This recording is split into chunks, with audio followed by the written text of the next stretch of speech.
This is the History of Portugal podcast, an Eat to My Own Beat podcast. New episodes every Friday. Check us out on our Facebook page, the History of Portugal podcast, on YouTube, as well as my website, www.eattomyownbeat.com. Welcome back to the History of Portugal podcast. This is episode 129. The first actions of Alfonso Henriques from 1135 to 1142. After the Battle of São Memed, Alfonso Henriques took over the government of the county of Portugal.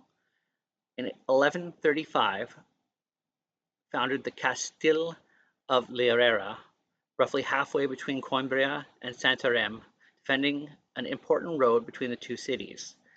Its garrison was tasked not only with defending the axis of Coimbra from the south, but also attack Santarém and its surrounding territories, raiding fields, capturing persons, ambushing caravans until the city was weak enough to be taken by assault. Founding of Leirera was the first hostile act carried out by Alfonso towards the Muslims. Torres Novas was also captured. Dom Peo Guterres was left as alcaide of Leirera, and he launched so many successful attacks against the territory of Santarém that in 1137 the castle was assaulted and razed, with over 250 men, among knights and footmen, being killed. Torres Novas was lost.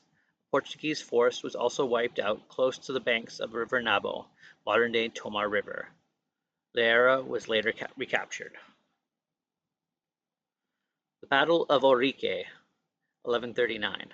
After the Treaty of Tuy was signed and a peace sealed with Emperor Alfonso VII of Leon, King Alfonso Henriques led a major raid into Muslim territory.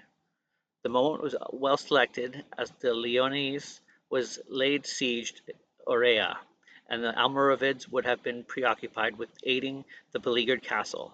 Little resistance could thus be mounted by the western garrisons against the Portuguese king and his troops, who faced little resistance as they advanced. The Portuguese outnumbered about 800 to 1,000 knights and 1,600 to 2,000 footmen, among spearmen and crossbowmen.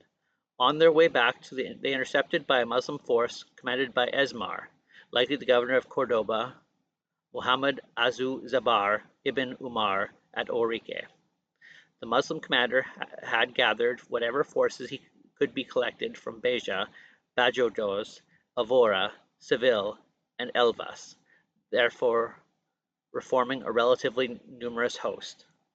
When they attempted to attack the Portuguese camp set upon a hill, however, the Portuguese sailed out to meet them upon open field and routed them with a heavy cavalry charge. On the day of the Battle of Henrique, Alfonso was acclaimed as king by his men in the old Germanic fashion, by being raised atop his shield. Henceforth, he signed always as Rex. First Siege of Lisbon, 1142. After the Battle of Henrique, a Muslim force under the command of Ismar attacked Leirera in 1140 and once again razed it. The Muslims marched on Portugal and raided the territory as far as Transcoso, but the end was repulsed. Once peace was signed by Emperor Alfonso VII of Leon after the Battle of Valdevez, Alfonso Henriques marched south with his men, crossed the Douro River close to the Lambago, and routed the Muslims at Transcoso, which he expelled from the territory. On the way back from his campaign, he founded the monastery of Tarouca. In 1142, a fleet of English and Norman crusaders who had departed from Southampton and Hastings on their way to the Holy Land called Gaia blew off course due to bad weather. King Alfonso convinced them to support and project the campaign against Lisbon, the ownership of which would yield the control of the territory between Leirera and Tagus in one fell swoop. The Crusader fleet sailed up to Tagus, and the Portuguese attacked Lisbon on the land side. However, the attack had to be called off due to disagreements between the Crusaders and Alfonso. Thank you for listening to the History of Portugal podcast, a Eat to My Own Beat podcast. New episodes every Friday. Get more information on the History of Portugal podcast on Facebook, YouTube, or wherever you get your podcasts. Check out www.eattomyownbeat.com for more information on our travels.